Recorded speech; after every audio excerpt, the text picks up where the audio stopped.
the Normies, back to watch more Vinland Saga. This is episode 18, Out of the Cradle. Oh man, this has Out of the Cradle. This one. Man, I'm ready for this. We left off on the showdown with Thorkell. I left out of the cradle, meaning the baby's out of the cradle. You know, he grew up. He's ready to do some things. I feel like he's done that. I mean, he's done that, man. But like, I mean, he might kill Thorkell. I think we might be jumping the gun on that one, but we'll see. We'll see. But without further ado, we're just going to jump right into this, guys. Remember, this is not a market substitute for the actual Vinland Saga. The show, please support the OG content on Amazon. Check it out. Watch it over there. Then come watch with us. If you want to jump ahead, check out our Patreon. We are done with the series by now, and our uncuts are on there as well. If you can't do either of that, please comment, like, or subscribe. Tell us what you thought before this fight or whatever was about to happen. Was the anticipation as big as our anticipation? Let us know. It's always good to say hello. And let's get the show on the road. I rhymed right there a lot. That was cool.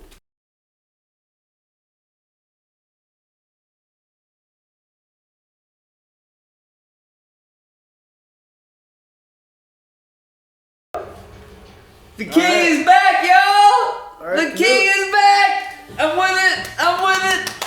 Alright, Canute. My favorite episode. And all of you fools out there! My favorite episode. Like, I'm just saying, we haven't seen things. This is awesome! Yeah.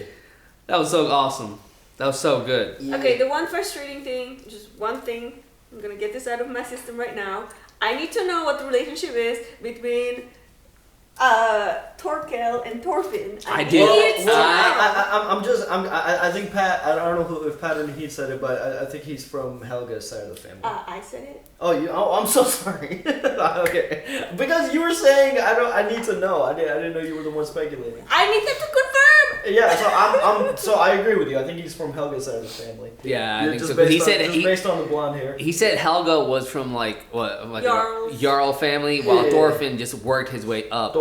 Thor's, yeah, my bad. Thor's worked his way up to get to where he got. Yep. So Thorfinn has the best worlds in his genetics. You know, his mama's is Jarl. Shit, like, you know, it's like, what is that? That's like royalty, right? It's Viking royalty. like a governor, isn't it? Like a. Yeah, I mean he's like, he's like a mayor. Yeah. Well, regardless. Jarl. Regardless, like he comes from No. There's Earl, and then there's Jarl, and then there's King. So yeah. You're right. So regardless, he comes from some sort of like royalty, right? Like he's like his family lineage is huge. There's a lineage, yeah. Mm-hmm. So like leadership. Damn, that's it.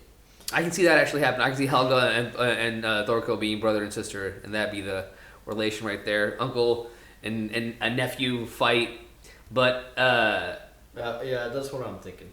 That was very cheap. It wasn't a cheap move, but like, I mean, like straight up, he just like fucking threw his ass across like, the brute strength of Thorkell, man, just tossing him. I'm glad he didn't die yet.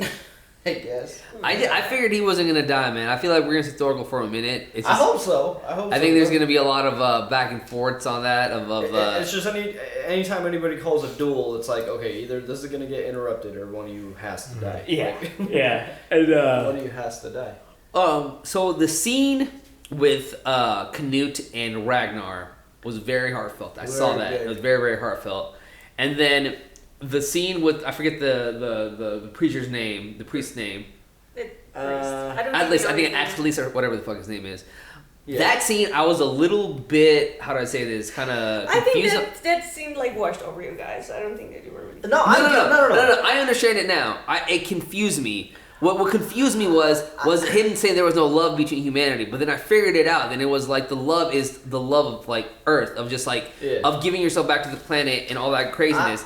And I think in that self-realization he had was like this whole idea of like paradise somewhere else, you know, and like, but instead let's create paradise on Earth.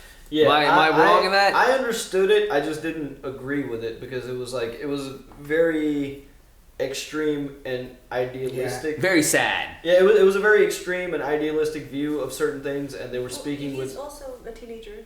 I'm not talking about Canute. I'm talking about the priest. Like he was speaking in very like absolutes, and it's not that black or white. So I understood it. I just didn't agree with a lot of it. But I get what he's trying to say. Like I get what he was trying to, where he's coming from. I agree with it like maybe like halfway, but he was speaking in a lot of absolutes that it's not that simple. It's not that black or white. Yeah. So I think that when he was talking about the like whether Ragnar's relationship with Canute was love, and he said it was not love. It's because it was destructive. Because in order to protect Canute, they literally slaughtered 62 villages. That's what he said. So to save one person, that many people had to die. Yeah. And he just that's why he says it's discrimination. Because I true love should be just like give. Yeah. But Ragnar took. He took soul and he took life. That's like the most sacred thing. So like it's like the give or take. You need to just give if you like want to live in a state of love. No, but it's not. Yeah, everything for everyone and nothing for myself. It's just like if you it's like it the same way like we fight wars right now and we demonize our enemies. Well, I get that. The way we demonize Muslims all over the world, it benefits the war machine and all that. So, if like that's discrimination. Well, I'm talking more about the fact that how he said that Ragnar that was not love towards that. That's where because the only way you want to kill 67 people is because of love.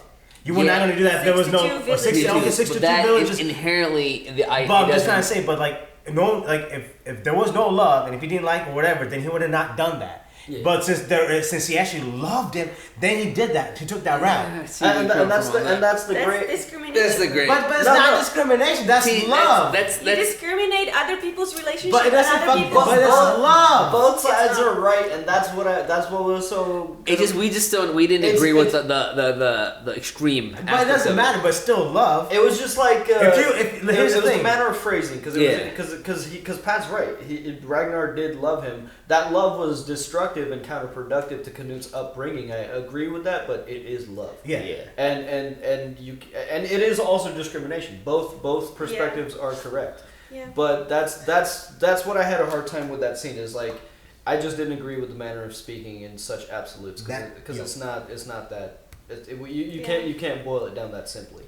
I love I wrote this down. Canute said that what we lost for wisdom we'll never get as long as we live. Yeah, and then it goes to the apple. It shows the apple. Yeah, that was so. It really, really well done. And we also have to keep in perspective about these characters and this time. They're heavily religious, and they're coming from a perspective of either Vikings religion or Christianity. So so you have to keep that perspective in mind. Is that he's heavily influenced by Christianity, and that's the perspective he's coming from with this conversation.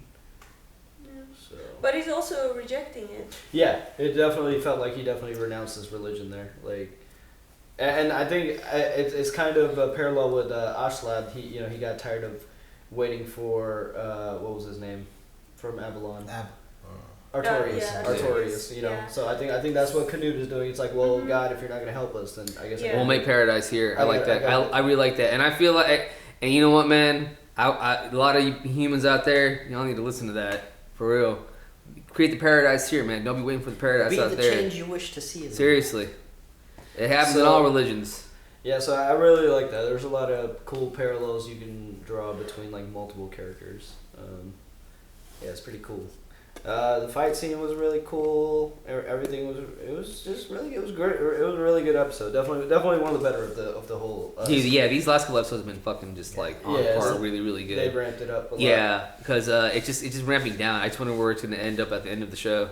Yeah. I just want to see more. How many more episodes we have left? Like 3 or 4, I think. Really? Right, Marquetta? I'll have to look it up.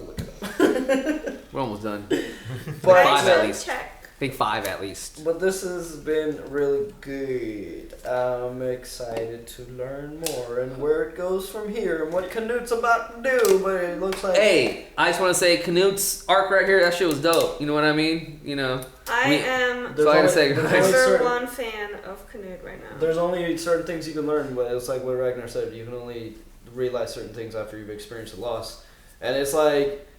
That's part of growing up, man. Once you fly out of your parents' nest, you learn some things. You know, you see the world as a lot different. Out of the cradle. Yep, out of the cradle. You got to jump out that Where is nest. it? So I think we got 5 more episodes left. I'm pretty sure. Yeah. All right, y'all. Because last time was like 20. Well, we'll figure it out, and we'll see you next week. Peace. Bye. Thanks for watching Vinland Saga with the Normies. Check us out on Patreon for early access and uncut content. Special shout out to our super patrons, Explorin' Dylan, Nick Comfort, Ruby, Aaron, Michael Henry, Joe Maggs, I Eat Pink Tacos, Flower House, Keyboard Junkie, the NYR Fan, and ZJP. And we'll see you all next time.